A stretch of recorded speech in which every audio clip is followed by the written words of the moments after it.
Hello everybody, today back again another video. Oh boy, guys, we have just got our first big upset at French Open. You have heard it by now. Daniel Medvedev, the second seed in the tournament. Daniel Medvedev, the world number 2. Daniel Medvedev, probably the most informed player at the current moment and the ATP Tour. The dude has won 5 ATP Tour titles so far this year. Most of all the players. He has been just knocked out in the first round already from a qualifier. Seyboth Wild, or whatever his name is. I don't know even if I'm pronouncing it right. A Brazilian dude who I have never heard about. He just knocked out Daniel Medvedev after 4 hours and 15 minutes in 5 epic sets. The Brazilian dude won the first set, then in tiebreak. Then Medvedev won the second in tiebreak. Daniel Medvedev won the third 6-2. Then Wild won the fourth 6-3, and then Wild won also the fifth 6-4 and won and got his biggest win of his career. Daniel Medvedev, who many of us was predicting him to go to the final, I'm one of those guilty ones. I will be honest with you guys. I didn't see this coming. I really didn't do. I didn't believe Medvedev will win the title. No, I was not believing in that. But I had him going to the final. And he losing in the first round. That makes us tennis analysts looks like jokes. That makes us tennis analysts look like Santa Claus. That makes us tennis analysts look like some amateurs. Call us what you want. This was not good for so-called we tennis analysts. If he was losing in the fourth round, the quarterfinal, that would have been looked better. But losing already in the first round against the world 172, Seyboth Wild, he is not even top 100. He is not even top 100. He is top 200. That's what he is. He's world 172. That doesn't make him even top 100 in the world ranking, but he got his biggest win of his career. Are we surprised? Yes, I'm a little surprised. Not huge. In the end of the day, Daniel Medvedev is a weak, slow court player. If I would mention 3 reasons why Daniel Medvedev lost this match, I will give you 3 reasons. My tennis fans all around the world. Number 3 place, and you know, my number 1 place is the most likely one. The 3rd place is the most unlikely one. But the 3rd place is heavy balls. These balls are not as light, are not as fast as the balls was in Rome. And something we tennis analysts, we forget. I've heard Taylor Fritz talk about this.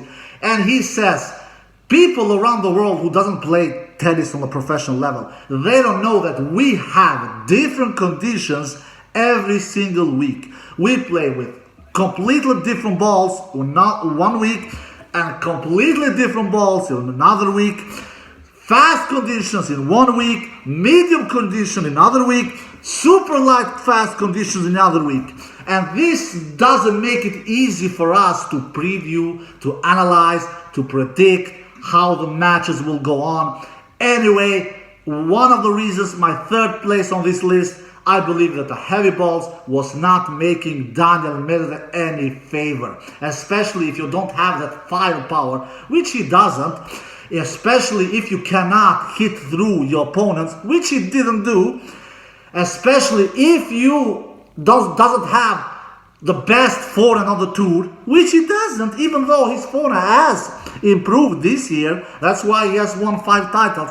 But still, give him slow conditions, give him heavy balls, he will suffer. Oh baby! He suffered. He couldn't hit through Seyboth Wild at least not hit through him enough to win the match. His forehand was not even, I'm going to talk about this the forehand later. Heavy ball, heavy conditions is one of the reasons why I believe Medvedev lost this match. The balls, the heavy balls, was not helping him, that's for sure. That is on my third place. My second place, oh, this is pretty obvious. This is pretty obvious. You don't need to know much about tennis to notice this. The forehand, man, Seyboth Wild, he was out hitting Medvedev on the forehand battle. The forehand it was a huge difference in the forehand level here. Seyboth Wild, he has a murderous forehand, my tennis fans all around the world. He has a fabulous forehand, my tennis fans all around the world. He has a sharp forehand, my tennis fans all around the world. He has a heavy forehand, my tennis fans all around the world. He has a lethal forehand, my tennis fans all around the world. Or should I mention the stats? 47 winners only with his forehand shot. Out of 69 winners that Seyboth Wild did, 47 of those winners came from his forehand wing. Compare that with Medvedev. 15 winners only with that shot.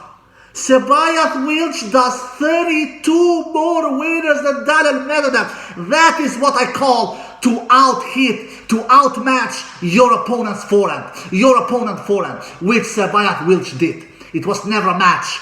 This match, this battle, this forehand battle it was not even close. Seyboth Wild completely outmatched Medvedev's forehand. Medvedev didn't stand a chance in the forehand battle. Seyboth Wild does 32 more winners than Medvedev on the forehand to forehand battle. There you are, my second reason. Medvedev's forehand didn't stand a chance against Seyboth Wild's forehand. Why?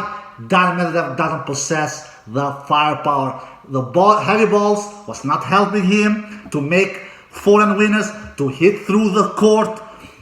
You need to have power. Medvedev is underpowered with his forehand. Seyboth Wild is not.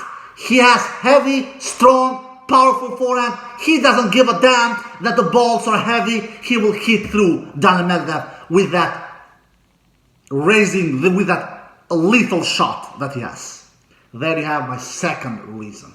My second reason why Seyboth Wild won this match. His forehand was 3 class better than Medvedev's forehand.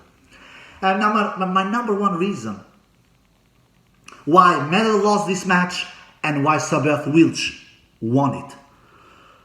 Because of Seyboth Wild.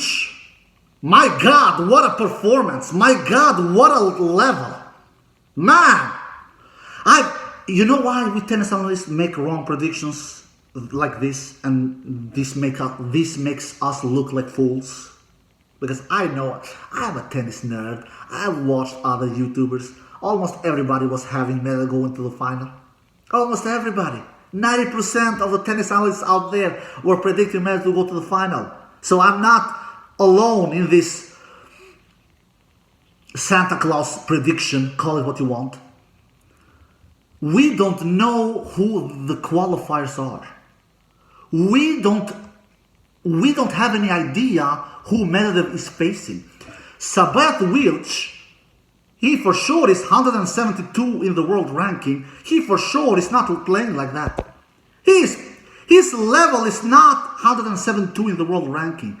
He has won 2 ATP, 2 challenger titles this year. 2. His best surface, I believe, is clay. Maybe I'm wrong, but I believe that. We have not seen him play. I have never seen this dude play before. I have never heard about this dude before. Nevertheless, I didn't have any idea that he has won 2 challenger titles this year. And then he has already played some matches in the qualies. He has already won some matches at the French Open this year, not the main draw, but the challenger match, the quali matches. So he has tried the heavy balls. He has seen the heavy conditions. He was coming into this match with confidence. And not to forget the challenger titles that he has won this year, two of them, which I didn't know before this match started. I found this out after he defeated Medvedev. And then he has other aspects in the game. He has a pretty solid serve. It's not a huge serve, but it is not bad either. He's good at the net. I'm going to talk about the stats a little later. He's good at the net. He moves pretty well. He's not a speed demon on the court, but he's not slow either. He's a decent mover. So, and his backhand is not horrible. Of course, not as good as his forehand. Of course not. But it's not horrible. He could protect himself with his backhand. He could stay in the rallies. If you all this in consideration, then you will have a good tennis player. And these dudes, when they play on this main draw, this is the highlight of their seasons. The money that he wins in winning one round at French Open, it is much more than the money he wins when he wins a challenger title.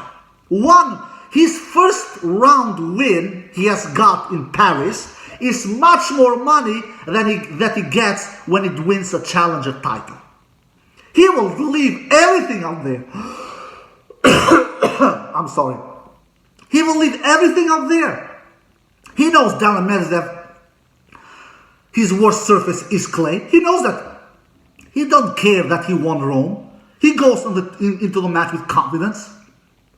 And he will believe in himself. He sees the finish line. He sees the money. He will tell himself, if I beat this dude, I have a chance to go even deeper. Because he's the second seed. The second seeds gets favorable draws because they are high seeds.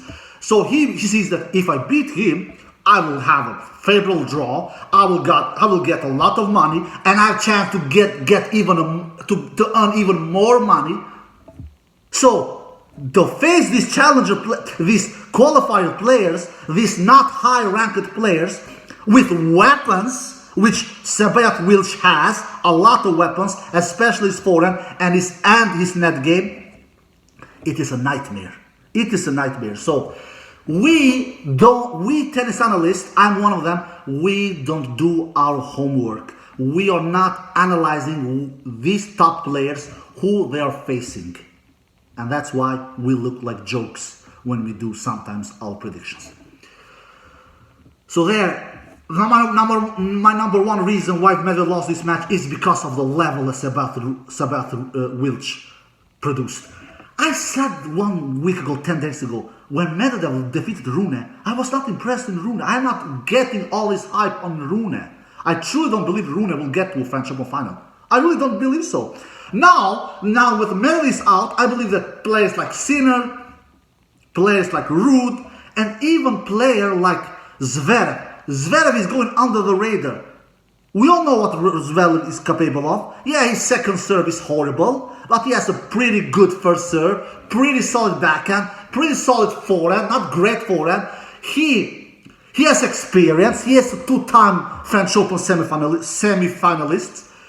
He will do everything in his power to make it to his first ever French Open final.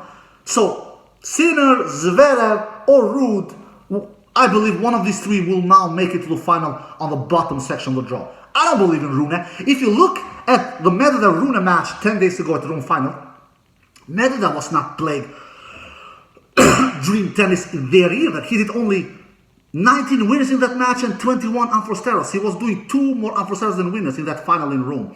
He was doing only 10 forehand winners. Only 10, my tennis fans all around the world. He did 4 backhand winners. And he did 5 aces in that match against Rune. Rune, he did 20 winners. He did 12 winners with his forehand, Rune. So Rune does only 2 more winners with his forehand than what Medvedev did 10 days ago in that Rome final. Rune did 20 winners all in that Rome final and 25 unforced errors. So Rune was not doing a clean match. It was not a red-hot Rune Medvedev was facing that final. He was weak, he was bad. Not to mention his serving. Rune's serving was catastrophic.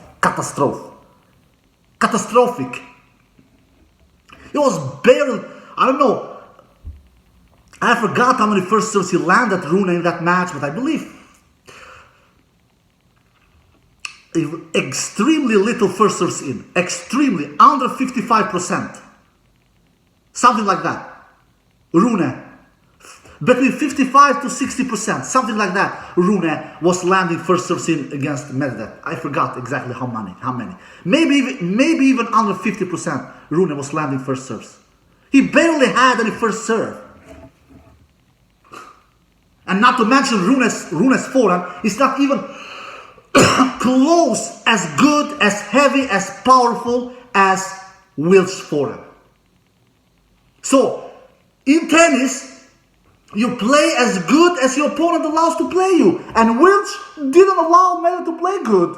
Rune, he allowed Medvedev to play good. Why? Because Rune has basically only a backhand and returns, and he's a decent mover. He doesn't have a big serve. He doesn't have a big forehand. I'm not getting this big hype on Holger Rune. I will be honest with you. I'm not. I'm really not. Alright, we go to some stats now, because this video is getting long. Medvedev lands 63% first serve in. He wins 67% behind his first serve. He wins 46% behind his second serve. He does 15 aces, which is a good number, but he does a lot of double faults, 14 double faults. I'm sorry. He does 14 aces, Daniel Medvedev, and he does 15 double faults. A lot of double faults, a career record for Medvedev in doing double faults. Seyboth Wild, he does 6 double faults, 2 aces, so he was not an ace machine in this match. Seyboth Wild, he lands 58% first serve in, so he was not landing a lot of first serve in. Seyboth Wild, he wins 66% behind his first serve, 66%, which is the winning point behind first serve was even Steven. Medvedev was winning 67%, Wilch was winning 66%. The difference was in winning points behind second serve, which Wilch was much better. He won 54% of the points behind second serve, compared to Medvedev, who won only 46% of the points behind second serve. Wilch did 69 winners and 77 unforced errors. So Wilch does 8 more unforced errors than winners. Medvedev was doing 45 winners and 48 unforced errors. So Medvedev did 3 more unforced errors than winners. So he actually had a little better ratio there in doing less unforced errors than winners compared with Wilch. Wilch did 8 more unforced errors than winners.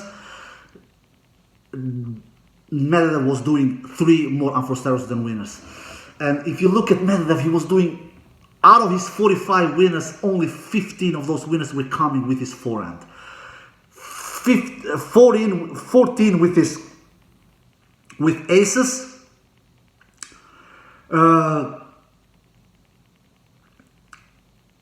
15 winners he did with forehand, 14 with aces. There you have 29. And then he did 16 with winners with his backhand. So Medvedev was not doing enough damage with his forehand. That's it. That is a huge reason why he lost this match. Anyway, if you look at the net, Wiltshire attacked the net 55 times and he was successful 38 of those times. That makes it to 69% successful. Medvedev, he attacked the net 38 times and he was successful in only 21 of those approaches. That makes it to 58% successful at the net. All in all, Wilch wins 177 points, Medvedev won 173 points. For Wilch in total points count, Wilch wins only 4 more points than Medvedev in the entire match. And they both broke serve 7 times each. The 5th set was a break fest. That was the set that we saw most breaks of serve, which was 5 times in total in the 5th set. Medvedev broke 2 times in the 5th set, which broke 3 times in the 5th set, and that's why he in the end won the match. Alright guys, I hope you enjoyed the video. If you did, give it a thumbs up, subscribe, see you next time, peace.